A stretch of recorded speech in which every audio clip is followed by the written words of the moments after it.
Serpent super rare, épisode 5, rareté d'Afrique de l'Est. Aujourd'hui, on va s'éloigner des petites îles perdues du Pacifique et de l'océan Indien pour nous envoler vers l'Afrique de l'Est, plus précisément en Tanzanie, un pays dans lequel vivent des tas de serpents super rares dont je dois absolument vous parler. Une chaîne de montagnes appelée les montagnes de l'Arc oriental partent du Kenya et prennent fin au sud de la Tanzanie. Ces montagnes abritent un écosystème unique dans cette région, des forêts d'altitude. Entourées de savanes, abritées dans ces biotopes particuliers, les espèces animales et végétales qui y vivent sont uniques au monde et c'est le cas du premier serpent de cette vidéo, Xyelodontophis uluguru-ensis. Derrière ce nom barbare signifiant en grec serpent aux dents en poignard des monts Uluguru, se cache un magnifique et méconnu serpent de la famille des colubridés, c'est-à-dire des couleuvres pour faire simple, présent comme son nom l'indique dans les monts Uluguru mais aussi dans les forêts des monts voisins, Udzungwa, Nguru et Mbarika pour être précis, dans notre fameuse chaîne de montagnes entre 1000 et 2000 mètres d'altitude.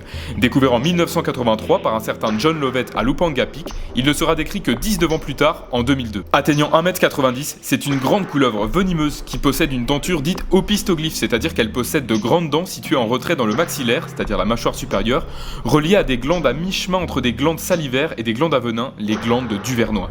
Énormément de couleuvres possèdent ces glandes, un nombre un peu plus restreint possède les grandes dents en retrait qui vont avec, et la plupart restent inoffensifs pour l'homme avec un venin très peu puissant, comme notre couleuvre de Montpellier nationale. Mais même si on ne sait encore rien du venin de notre Xyelodontophis, il est suspecté d'en posséder un potentiellement fatal pour l'homme car il est génétiquement très proche des Teleotornis, des couleuvres appelées twig snakes en anglais, littéralement serpent brindille, très venimeuses dont l'une, Teleotornis capensis, a coûté la vie de l'herpétologue Robert Mertens en 1975. Menacé, il est plutôt défensif et mordra son agresseur à répétition et gonflera sa gorge pour laisser entrevoir sa peau jaune vif entre les écailles afin d'intimider son adversaire. Il est ovipare, diurne, c'est-à-dire qu'il est actif le jour, et pour ce qui est de ses mœurs alimentaires, tout ce qu'on sait pour l'instant c'est qu'il s'attaque aux caméléons du coin.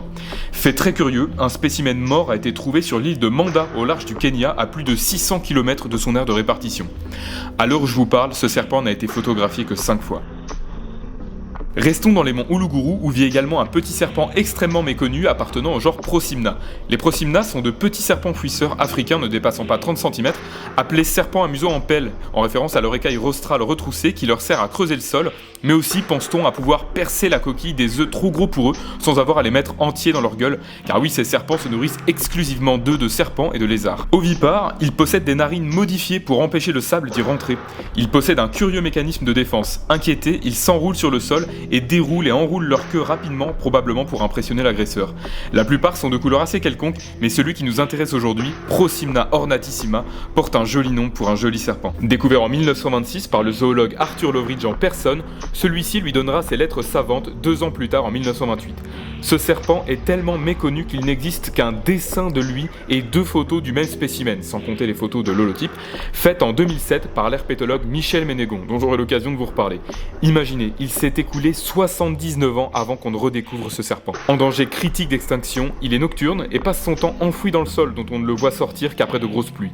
Vivant en lisière de forêt et près des plantations, on ne sait pas encore s'il montre le même comportement défensif que ses cousins. Dans sa description originale de 1928, Loveridge nous raconte les circonstances de la capture du premier spécimen. J'étais en train de gravir les pentes inférieures du mont Tongoni lorsque mon garde armé qui me précédait m'appela en disant qu'un serpent se tortillait dans les sous-bois en bordure de la parcelle cultivée à 30 mètres de la forêt tropicale.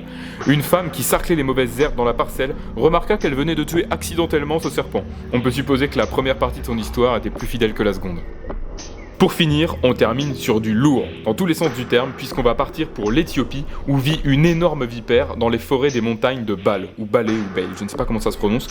Voici Bitis arena, décrite seulement en 2016. Petit récapitulatif, dans les années 60 est collecté un spécimen près de Dodola, à 2400 mètres d'altitude, et fut considéré comme un spécimen aberrant de Bitis parviocula, une magnifique vipère déjà très rare, endémique du pays. En 1990, l'herpétologue Baum a entrepris de décrire comme nouvelle espèce le spécimen des années 60, mais ses travaux ne seront jamais publiés.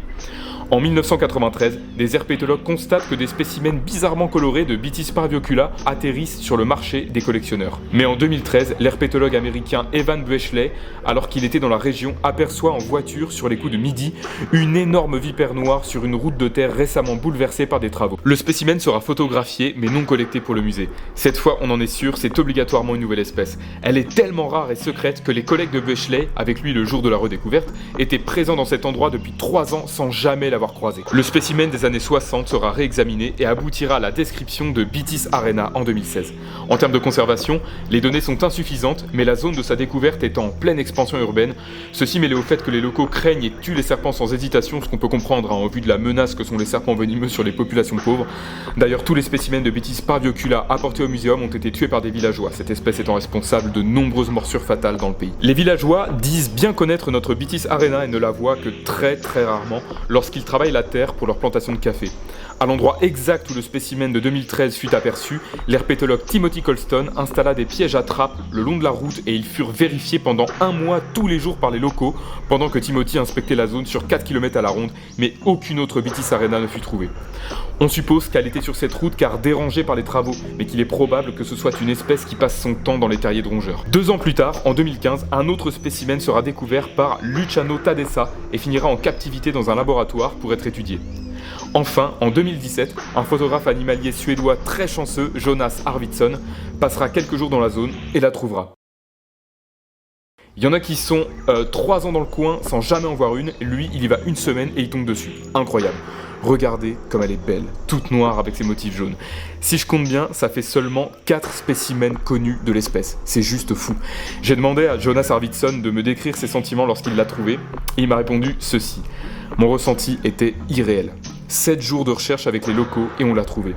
De voir le serpent sur une photo floue à le voir en réalité était surréaliste. Pur bonheur et larmes de joie sont sûrement les termes qui décrivent le mieux cette rencontre. Cet épisode est terminé, j'espère que ça vous a plu. N'hésitez pas à me mettre un petit commentaire, à partager mon travail et à vous abonner. Et merci de m'avoir écouté.